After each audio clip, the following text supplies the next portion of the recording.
अस्सलाम वालेकुम, this is Mohsin Mehdi और आप देख रहे हैं धरती sports with Mohsin. Pakistan cricket के हवाले से बड़ी खबर सामने आई है। अब से कुछ देर कबल पाकिस्तान क्रिकेट बोर्ड के chairman Mohsin Raza Naqvi, Aqib Javed director international head जो पाकिस्तान क्रिकेट बोर्ड के हैं, उन्होंने प्रेस कॉन्फ्रेंस की। साथ साथ पाकिस्तान क्रिकेट टीम के white ball coach mic Hesson जो है उस प्रेस कॉन्फ्रेंस का हिस्सा थे। और फिर मतलब जो पिछले हफ्ते से ये खबरें सामने चलती हुई आ रही थी कि यार बहुत सारी तब्दीलियाँ की जाएंगी, ओहदों में तब्दीलियाँ की जाएंगी, या फिर पता नहीं आकिब जावेद रहेंगे नहीं रहेंगे, मोहम्मद हफीज़ आ जाएंगे, यूनुस खान उनकी जगह आ जाएंगे। तो मेरा ख्याल है कि आकिब जावेद तो रहेंगे, आकिब जावेद कहीं नहीं जा रहे। और आज की प्रेस कॉन्फ्रेंस से ये इंदिया दिया पाकिस्तान क्रिकेट बोर्ड ने, जो आकिब जावेद के खिलाफ खबरें चला रहे थे कि आकिब जावेद की जगह यूनुस खान लेंगे। मेरा नहीं ख्याल कि आकिब जावेद की जगह यूनुस खान लेंगे, क्योंकि आज जिस अंदाज से मोहसिन नकवी साहब के बाद आकिब जावेद ने माइक संभाला, तो उसमें उन्होंने ये बताया कि पाकिस्तान क्रिकेट बोर्ड अब क्या करने जा रहा है। कोई डेटा का सेटअप पाकिस्तान क्रिकेट बोर्ड ला रहा है। Mohsin Naqvi chairman Pakistan cricket board, उन्होंने ये बताया कि अब जो सारा दारोमदार होगा प्लेयर्स की सिलेक्शन का, वो डेटा पर होगा। और 85% वो ये कहते हैं कि डेटा जो है वो सिलेक्शन में काम करेगा, मदद देगा। 15% जो है वो सिलेक्टर्स चाहेंगे कि उस खिलाड़ी को शामिल किया जाए या नहीं किया जाए। तो साथ साथ फीफा वर्ल्ड कप के हवाले से भी कुछ खबरें हैं। फिर कल की अगर बात करें तो पाकिस्तान वुमेन टीम का वही हाल है जो मेंस टीम का हाल है। वहाब रियाज कहीं फिट नहीं हो रहे, तो उनको वुमेन टीम के साथ फिट किया गया। और फिर वहाब रियाज ने जो है वो वुमेन टीम के साथ भी कोई खातिर खौह कारकर्दगी तो दिखाई नहीं। बहुत ज़्यादा चाहते हैं, मोहसिन नकवी के करीबी हैं। इससे पहले वज़ीर खेल रहे पंजाब के, और फिर तवातुर के साथ उनको दीगर पोस्टों पर नवाजा गया पाकिस्तान क्रिकेट बोर्ड में। तो इन पर भी बात करेंगे कि पाकिस्तान क्रिकेट टीम ने कल कहाँ गलतियाँ की जो हम भारत से मैच आ रहे हैं। बड़ी अच्छी अपॉर्चुनिटी थी, अच्छा ग्रैब कर लिया था पाकिस्तान वुमेन क्रिकेट टीम ने भारतीय टीम को, लेकिन बस नर्व्स पर काबू नहीं रख सके। और वही कि गलतियाँ की, कैचेस छोड़िए, मिस फील्ड्स की, और उसका खमियाजा हमें हार की सूरत में सामने आया, भुगतना पड़ा। और ऐसी गलतियां जब सीनियर्स करें तो ज़ाहिर है कि अफसोस होता है। तो खैर, सबसे पहले बात करते हैं आज होने वाली ये प्रेस कॉन्फ्रेंस की। माजी में या पिछले हफ्ते हमने आपको बताया कि पाकिस्तान क्रिकेट बोर्ड के लिए जो लाहौर का गद्दाफी स्टेडियम है, वहाँ से उसके बंद कमरों से कुछ खबरें आ रही थी तब्दीलियों के हवाले से और इस्लाहत के हवाले से। तो आज हमने देखा कि प्रेस कॉन्फ्रेंस हुई, और प्रेस कॉन्फ्रेंस में जो है वो कुछ कैटेगरीज़ पाकिस्तान क्रिकेट बोर्ड ने बनाई हैं, जिनका मैं अगर आपको बताऊं तो ए कैटेगरी होगी वो जो जिसमें रेड बॉल क्रिकेट हमारे खिलाड़ी खेलेंगे। बी कैटेगरी वो होगी जो वनडे कैटेगरीज में शामिल होंगी, और सी कैटेगरी में T20 खिलाड़ी को रखा जाएगा कि T20 क्रिकेट जो खेलेंगे वो सी कैटेगरी में शामिल होंगे। अब पता नहीं इसमें क्या नया है, या चेयरमैन साहब को क्या ज़रूरत थी इस ऐसी प्रेस कॉन्फ्रेंस में बैठ कर ये बात करने की। ये तो फिर आम सी बात है, आप एक प्रेस रिलीज़ जारी कर देते कि यार हम ये चेंजिंग या ये सारी चीज़ें करने जा रहे हैं। इससे क्रिकेट को क्या फ़ायदा होगा मुझे नहीं पता, लेकिन मोहसिन नकवी साहब ये कहते हैं कि जो भी नताइज हम करने जा रहे हैं, जो भी फ़ैसले हम करने जा रहे हैं, उसके जो नताइज हैं उनको आने में वक्त लगेगा, यानी 2 साल लगेंगे। तो होपफुली अगर आप सिस्टम अच्छा हो और ये सारी चीज़ें पाकिस्तान क्रिकेट बोर्ड जो करने जा रहा है, अगर वाकई नताइज आएँ, तो ज़ाहिर है कि सब्र करने में कोई हर्ज नहीं है। कि अगर आप देखते हैं या दूरअंदेश होते हैं, तो ज़ाहिर है कि कोई भी बीज आप लगाते हैं तो उसको दरख्त लगने में वक्त तो लगता है। फिर आज माइक हसन ने भी बात की, आकिब जावेद ने भी बात की, और फिर हमने देखा कि इससे पहले भी कल या परसों की अगर मैं बात करूं, तो उस वक्त भी आकिब जावेद जो है वो मीडिया से बात कर चुके हैं। कामरान ग़ुलाम के हवाले से उनसे बात हुई है, तो कामरान ग़ुलाम को उन्होंने शामिल नहीं किया वाइट बॉल में या रेड बॉल में। फिर इरफान खान नियाज़ी जो कि पाकिस्तान क्रिकेट टीम की वनडे का पार्ट रहे हैं, पाकिस्तान सुपर लीग का पार्ट रहे हैं, उनको भी ना टेस्ट क्रिकेट में ना वनडे का जो कैंप लगा हुआ है उसमें शामिल नहीं किया गया। तो इस पर उन्होंने कहा कि यार हमें जो है वो प्लेयर्स को देखना है, घूमना है कि क्या हो रहा है, क्या नहीं हो रहा है, क्या परफॉर्मेंस है। मतलब कोई सही तरीके का जवाब आकिब जावेद साहब जो है वो कामरान ग़ुलाम के हवाले से पेश नहीं कर सके। जबकि अगर कामरान ग़ुलाम की परफॉर्मेंस की बात करें तो बहुत शानदार परफॉर्मेंस है, मेहनती क्रिकेटर है, और सीरियस लेकर अपनी क्रिकेट को खेल रहे हैं। बहुत से पाकिस्तानी खिलाड़ी इस वक्त टीम में ऐसे हैं जिनको कामरान ग़ुलाम रिप्लेस कर सकते हैं। बस पसंद नापसंद की बात है, मेरा ख्याल है वो आकिब जावेद को या सिस्टम को पसंद नहीं है, इस वजह से टीम से बाहर हैं। फिर जो आज प्रेस कॉन्फ्रेंस हुई उसमें जिस तरह बताया गया है कि भाई मोहसिन नकवी ने कहा कि 85% जो है वो डेटा पर सिलेक्शन होगी, और 15% जो है वो सिलेक्शन का दारोमदार सेलेक्टर्स पर होगा। फिर आकिब जावेद ने भी यही बात की कि हमारा एल्गोरिदम है वो पिछले 1 साल से काम कर रहा है। तो मेरा सिर्फ ये छोटा सा सवाल है कि अगर आपका एल्गोरिदम 1 साल से काम कर रहा है और डेटा बेस पर ही आप लोग सिलेक्शन कर रहे हैं, तो फिर उस एल्गोरिदम का शादाब खान को नहीं पता था, या एल्गोरिदम में शादाब खान की परफॉर्मेंस नहीं आ रही थी, या फिर उस एल्गोरिदम में शादाब खान की परफॉर्मेंस गलत आ रही थी?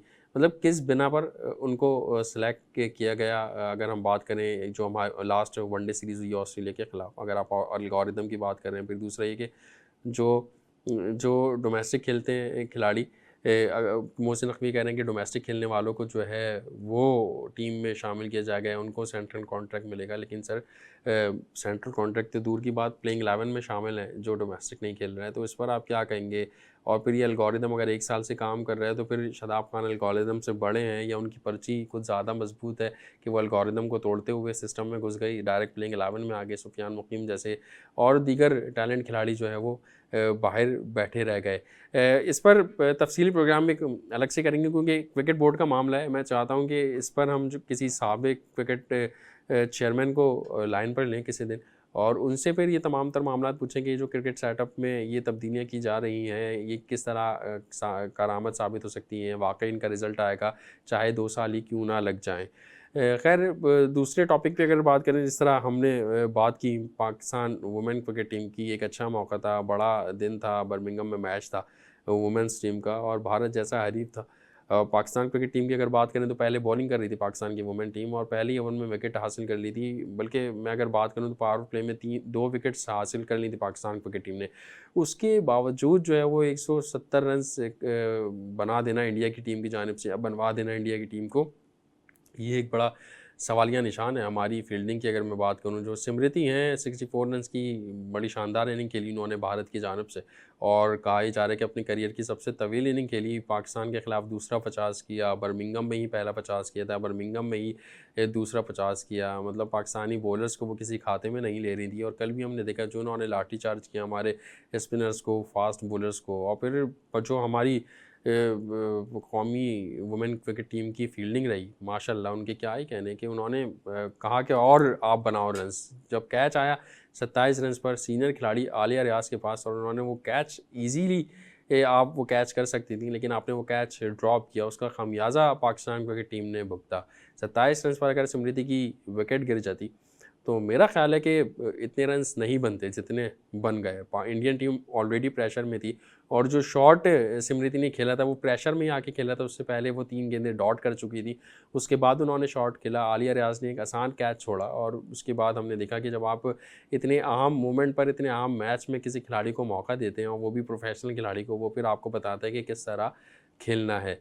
और फिर पाकिस्तान क्रिकेट टीम ने आखिरी 2 ओवर की अगर मैं बात करूँ, 18 ओवर में पाकिस्तान ने भारत से 132 रन्स करवाए। ठीक है, 132 से 150 रन्स भी होते तो मेरा ख्याल है आप पे प्रेशर कम होता, लेकिन आपने आखिरी 2 ओवर्स में 170 रन्स बनवा दिए।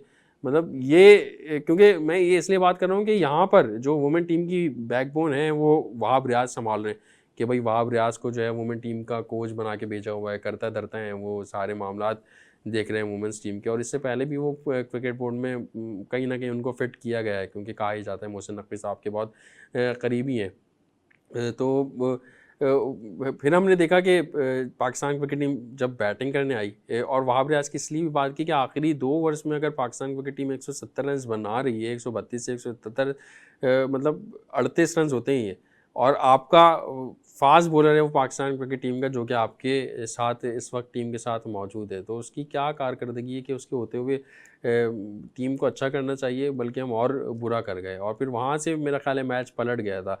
बैटिंग की अगर मैं बात करूं, बैटिंग में बड़ा शानदार खेला मुनीबा ने, और हमने पाकिस्तान क्रिकेट टीम की अगर मैं बात करूं तो 6 ओवर्स में 52 रन स्कोर कर लिए थे, जो कि एक अच्छा टोटल था। मैं समझता हूं कि अच्छा, क्योंकि अगर इंडिया की बात करें 38 रन थे उनके पावर प्ले में, और पाकिस्तान के 52 थे। इंडिया की 2 विकेट्स गिरी हुई थी, पाकिस्तान की सिर्फ 1 विकेट गिरी थी।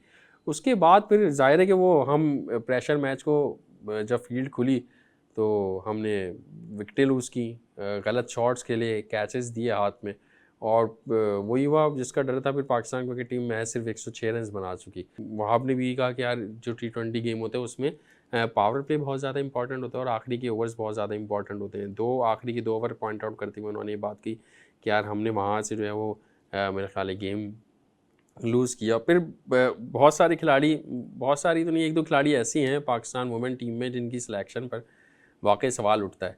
और जिस तरह मैंने बताया कि यार सिमरती का पहला कैच छोड़ा था आलिया रियाज़ ने। आलिया रियाज़ एक ऑलराउंडर के तौर पर काफ़ी अरसे से पाकिस्तान क्रिकेट टीम का हिस्सा हैं, उनसे ये चीज़ें एक्सपेक्ट नहीं की जाती इतने बड़े मैच में। आप आगे आते हो इन मैचेस में, अपने जूनियर्स को हौसला देते हो।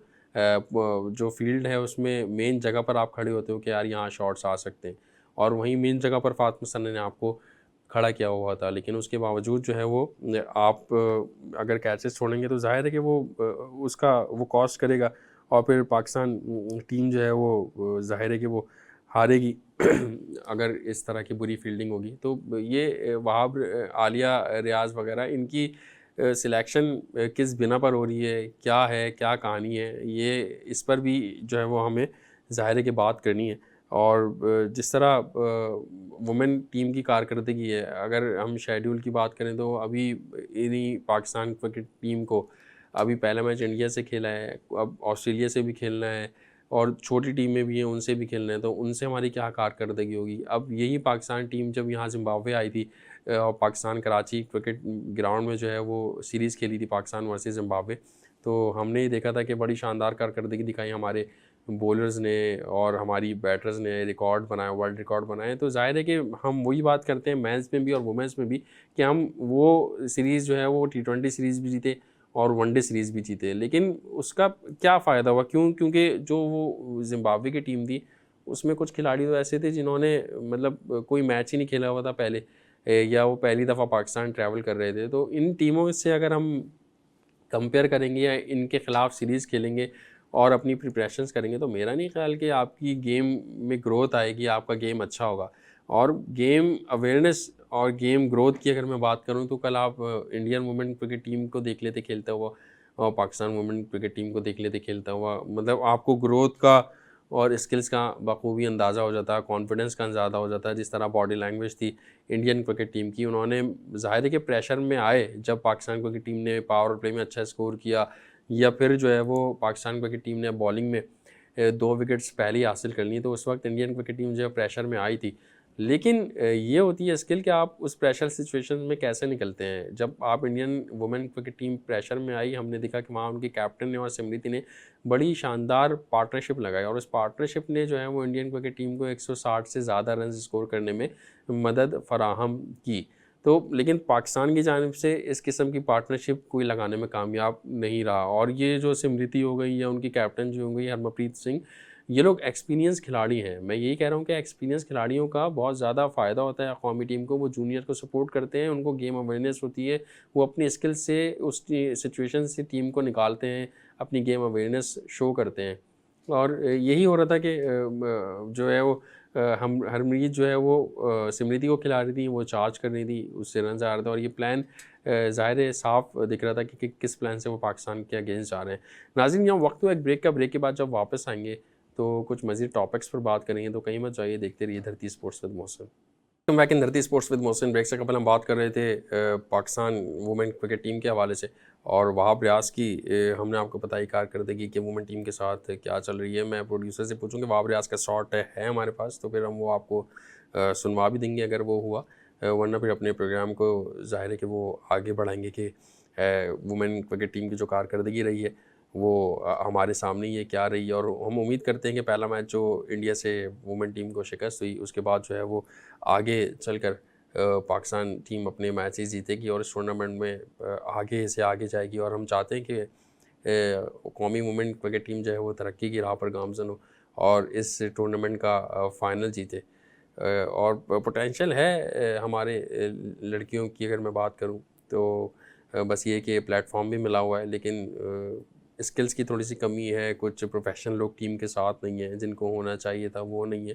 तो लेकिन उसके बावजूद हम समझते हैं कि हमारी जो वुमेन टीम है वो अच्छा करने की सलाहियत रखती है। साथ साथ फीफा का बुखार जो है वो सड़ चढ़ कर बोल रहा है। फ़ुटबॉल वर्ल्ड कप की अगर हम बात करें, लास्ट शो में भी हमने आपको दिखाया था कि पाकिस्तान फ़ुटबॉल टीम जो फीफा में है नहीं, लेकिन उसके बावजूद कराची में कुछ ऐसे इलाके हैं जो बड़े शानदार तरीके से सजाए गए थे। और फिर ख़ास तौर पे जब ब्राज़ील का मैच होता है, यानी हफ्ते को जो ब्राज़ील का मैच था मोरक्को से, वो उसके लिए बड़ी शानदार तैयारियां की हुई थी। लियारी की अगर मैं बात करूं, सिद्दीक गोट की अगर मैं बात करूं, लेकिन वो मैच जो है वो 1-1 से बराबर हो गया। दाद देनी पड़ेगी मोरक्को को, मतलब उसने ब्राज़ील जैसी टीम का बड़ा शानदार तरीके से मुकाबला किया। और फर्स्ट हाफ़ की अगर मैं बात करूं तो वो डोमिनेट किया मोरक्को ने, कि उस वक्त तक ब्राज़ील का कोई गोल नहीं था। फिर सेकंड हाफ़ में ज़ाहिर है कि ब्राज़ील ने गोल किया, और कोई ये शायद नहीं सोच पा रहा था कि यार ये 1-1 से बराबर हो जाएगा। बड़ा टफ मैच हुआ अब तक का फीफा का अगर मैं कहूँ, लेकिन आज भी बड़ा ज़बरदस्त मैच खेला जाना है, बेल्जियम वर्सेस इजिप्ट का। और फुटबॉल वर्ल्ड कप पर बात करने के लिए मेरे साथ फुटबॉल के एक्सपर्ट मौजूद हैं, एक्सपर्ट ओपिनियन देते हैं मुख्तलिफ चैनल्स पर, आपने इन्हें देखा है। और अब क्योंकि ज़ाहिर है कि फ़ीफ़ा का सीज़न भी शुरू है, तो आप इन्हें हमारे चैनल्स पर भी देखते रहेंगे, और डिफरेंट चैनल्स पर जिस तरह मैंने बताया ये अपना ओपिनियन देने जाते ही रहते हैं। मैं बात कर रहा हूँ ज़ैकम अब्बास साहब की। सर वेलकम करेंगे आपको शो में। ज़ैकम भाई आवाज़ आ रही है आपको? मेरे ख्याल है ज़ैकम भाई से हमारा राब्ता मुनक़ते हुआ है, और दोबारा हम कोशिश करेंगे कि ज़ैकम भाई को जो है वो क्या कहते हैं, दोबारा लाइन पे लें और उनसे जाने कि यार आज का जो इम्पोर्टेंट मैच है इजिप्ट वर्सेस बेल्जियम, वो कितना इम्पोर्टेंट है, कितना क्रेज़ है उसका, और पाकिस्तान में लोग कितना फॉलो करते हैं। फिर साथ साथ ये भी जानेंगे कि उनकी फेवरेट टीम वो कौन सी है इस फीफा वर्ल्ड कप में, फिर आज के मैच में भी। साथ साथ फ़ीफ़ा की जहाँ तक बात है, तो फीफा वर्ल्ड कप में जो अगर हम बात करें तो उसमें रोनाल्डो, मेसी, ये सारे चीज़ें इनकी भी मैचेस होंगे। लेकिन आज ज़ैकम भाई ने हमें ज्वाइन किया। ज़ैकम भाई वेलकम करेंगे आपको शो में। जी जी बिल्कुल। अच्छा ज़ैकम भाई, कैसा देख रहे हैं अब तक जो फीफा के मैचेस हुए हैं, उसमें अब तक का कौन सा मैच आपको बड़ा इंटरेस्टिंग लगा?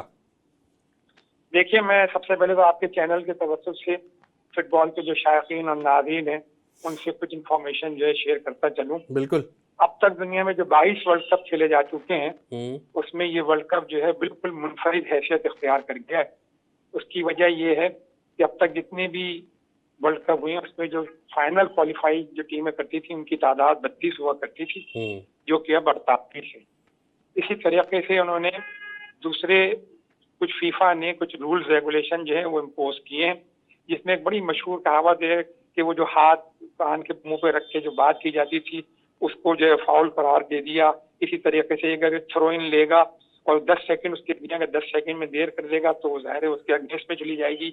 अच्छा। ये बहुत सारी चीजें थी जो जिन्होंने इस चीज को, इस खास करके इस वर्ल्ड कप को जो है बड़ा दिलचस्प बना दिया। अब देखिए, सबसे बड़ा जो मैं समझता हूँ जो बड़ी जबरदस्त टीम जो निखर कर आई है, जिसमें अभी हाल ही में पीएसजी के जो थे हकीमी, डाइज वगैरह, जो मोरक्को के प्लेयर हैं जिन्होंने बड़ी शानदार परफॉर्मेंस पेश की है, तो उनका जो मैच ब्राजील के साथ था, जो फुटबॉल के नाक़िदीन है वो कहते हैं कि ये बेहतरीन खेल हुआ है। यानी आप यकीन जाने कि उन्होंने इतना शानदार खेल पेश किया है मोरक्को की टीम ने कि ब्राजील के मुकाबले में, यानी वाकई उसको जितनी दाद उसकी दी जाए उसको कम है।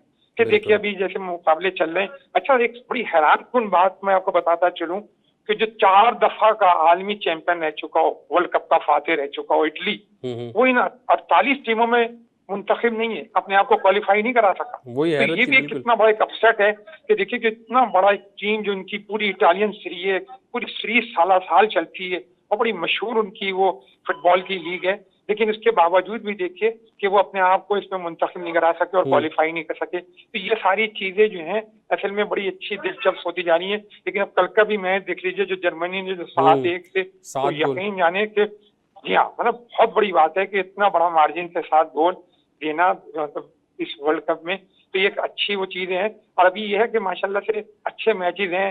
जापान ने बहुत अच्छा खेल पेश किया है, बराबर खेल गया उसके साथ, ये भी बहुत बड़ी बात है। अच्छा, आज का जो बड़ा दिलचस्प मैच है वो है बेल्जियम वर्सेस इजिप्ट। देखिए अभी हाल ही में लिवरपूल के जो स्टार प्लेयर मोहम्मद सलाह जो अभी रिटायर हुए हैं, क्योंकि वो इसकी नुमाइंदगी कर रहे हैं। अच्छा, इस तरफ से डी ब्रोने जो है, अच्छा मैं ये बात बताता चलूं कि बेल्जियम की टीम जो है आलमी रैंकिंग में फीफा की टॉप लिस्ट पे रह चुकी है।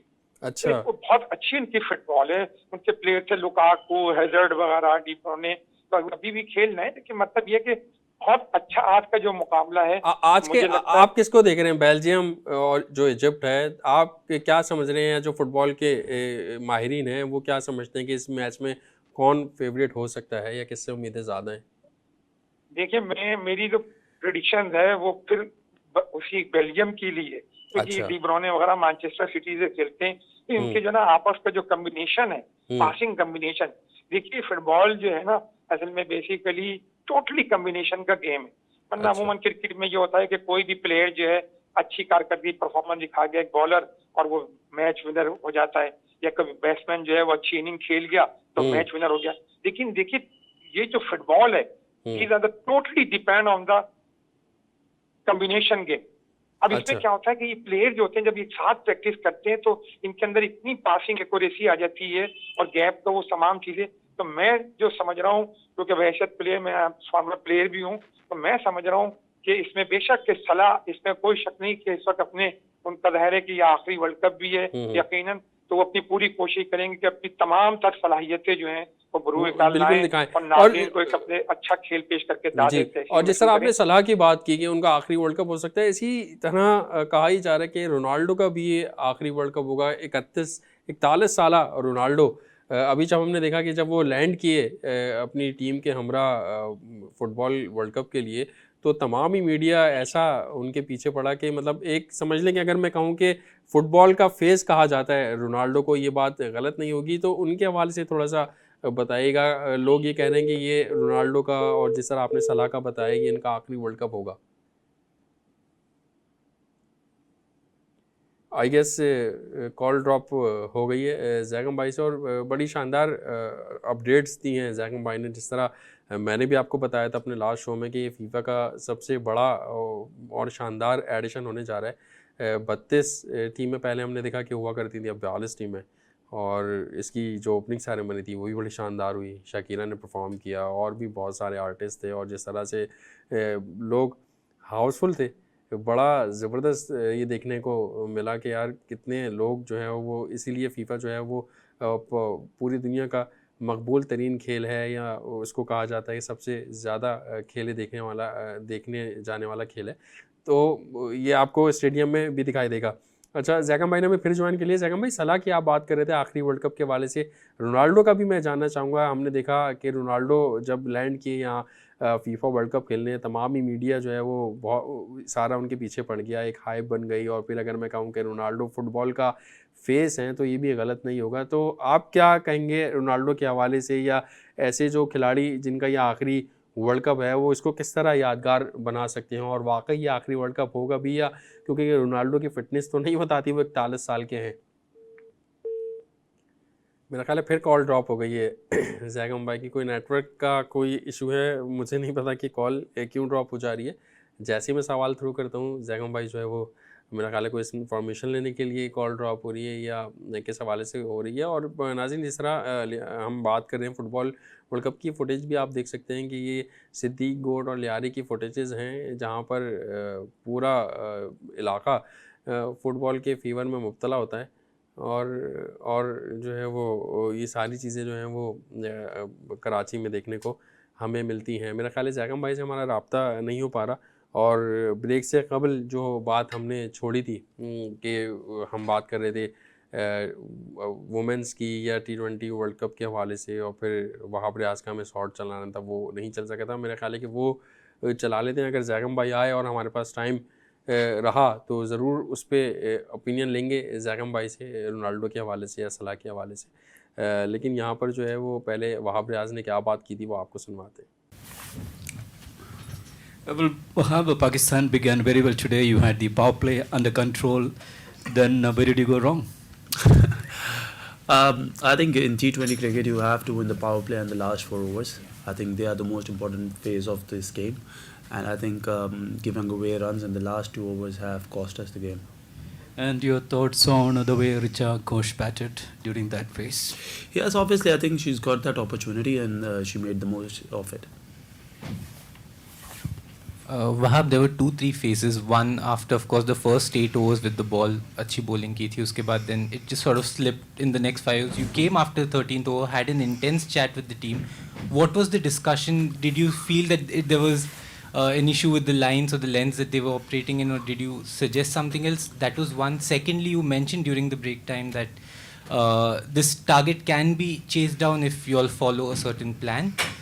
It seemed to have worked till the power play. What in that plan went wrong, especially since the boundaries were pretty big out there?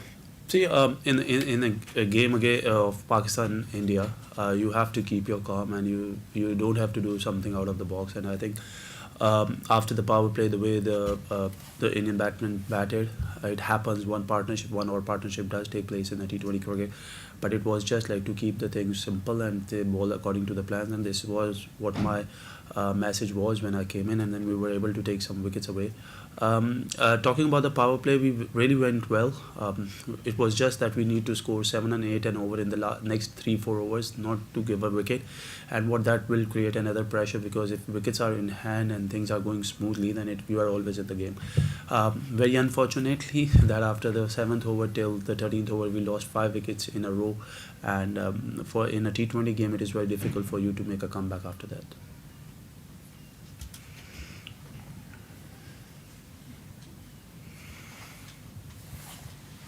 Hi, Wahab. Sorry to ask this question, but obviously we noticed there were no handshakes again today. What's the relationship like between the players and the staff from the two different teams? Is it are you friendly behind the scenes, or is it just frosty?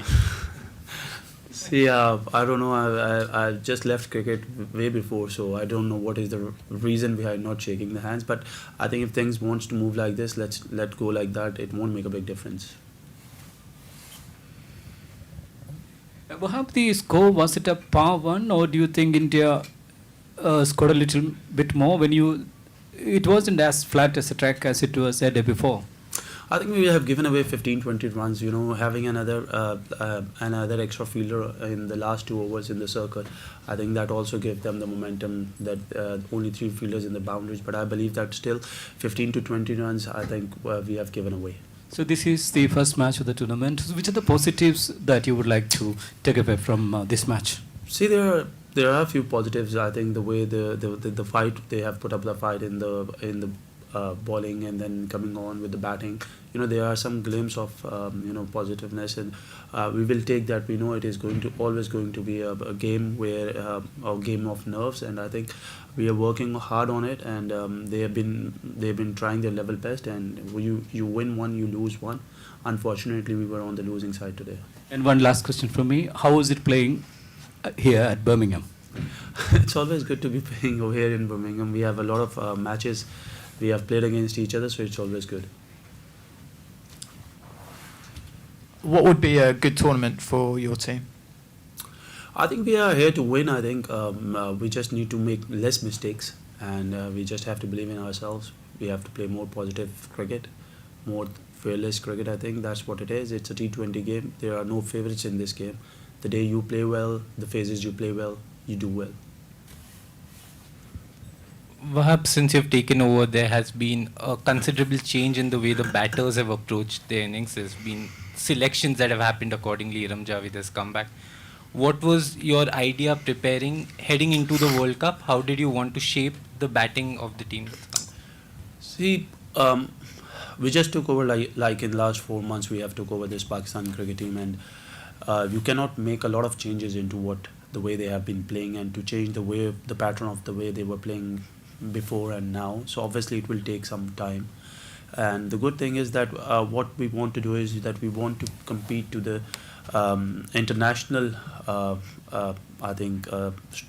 strategies where you need to score more runs in the power play. You need to score 170 at least to be in the game, and if you have to maintain that thing going on. So it is just the message very clear that we need to play like that. We need to play positive cricket. We need to play fearless cricket, and obviously in this span of time, like 4 months, nothing can change drastically. But I think again the way the girls have been putting a lot of effort into it, and we are seeing the glimpse in different series. We have played bilateral series and the games, so there are some positives, but we need to finish well. I think the problem where we are doing is that we are not finishing the games well, and I think we will get hold of it and we will do well in the games. Just the last question from my side. You've already done it, please. You have asked 5 questions. Wahab, obviously there's a huge community of Pakistan heritage in Birmingham. Were you surprised to be quite so outnumbered by India fans in this match? It's always like that. It's nothing new I have seen today as well. It's the same, I think, and I think the community is always supporting you. Maybe we see people. There are a lot of support for Pakistan as well, but obviously it's more been covered by the Indians as usual. Nothing new. Thank you. Thank you very much. Is that fine? या आपने सुना वहाब रियाज की press conference है जो वो बात कर रहे थे वुमेन टीम के हवाले से, और अब हम जो है वो उम्मीद ये करते हैं कि यार जो हमारी वुमेन टीम है वो आगे आने वाले मैचेस में जो है वो शानदार कारकर्दगी दिखाए, अच्छी कारकर्दगी दिखाए। तो मेरा ख्याल है कि प्रोग्राम को वाइंड अप करते हैं और इस उम्मीद के साथ कि जो हमारी वुमेन टीम है वो बड़ी शानदार कारकर्दगी हमें आगे दिखाती रहेगी। और फिर जो आज chairman cricket board Mohsin Naqvi साहब ने प्रेस कॉन्फ्रेंस की है और आकिब जावेद ने, ये तमाम चीज़ें हम कल डिटेल में डिस्कस करेंगे और कोशिश करेंगे कि उसी से रिलेटेड कोई गेस्ट हमारे साथ मौजूद हो जो इन तमाम तर बातों पर अपना तज्जिया दे, अपना तबसरा दे, क्योंकि मुझे जो ये सारे फ़ैसले हुए हैं वो थोड़े से अजीब से लग रहे हैं, हंसी आ रही है, हैरत हो रही है। और फिर बहुत सारी चीज़ें हैं। अब जैसे यूनुस खान वाला मामला चल रहा था, मोहम्मद हफीज़ वाला मामला चल रहा था, उसमें क्या क्लैरिटी है, क्या पाकिस्तान क्रिकेट बोर्ड वाकई उनसे बातचीत चल रही है, और अगर कर रहा है तो वो किन मामलात पे कर रहा है, किन टर्म्स पे कर रहा है। क्योंकि यूनुस खान ने तो ये बात कही है कि भाई मेरी कोई टर्म्स एंड कंडीशन नहीं है, बस उन्होंने फिर वही है कि हमारे खिलाड़ी जो मज़हब का सहारा लेते हैं कि यार इस्लाम में सच और झूठ, अगर सच बोलते हैं वो बात बुरी लगती है तो उसमें ये कहा जाता है कि यार यूनुस खान से टैकल करना आसान नहीं है, यूनुस खान को हैंडल नहीं किया जाता। तो देखते हैं क्या होता है क्या नहीं। प्रोग्राम को वाइंड अप करते हैं और आपसे एक बार फिर मुलाकात होगी एक नए प्रोग्राम के साथ। तब तक के लिए मोहसिन मेहदी और धरती स्पोर्ट्स की पूरी टीम को इजाज़त दीजिए। अपना ख्याल रखिएगा। अल्लाह हाफ़िज़।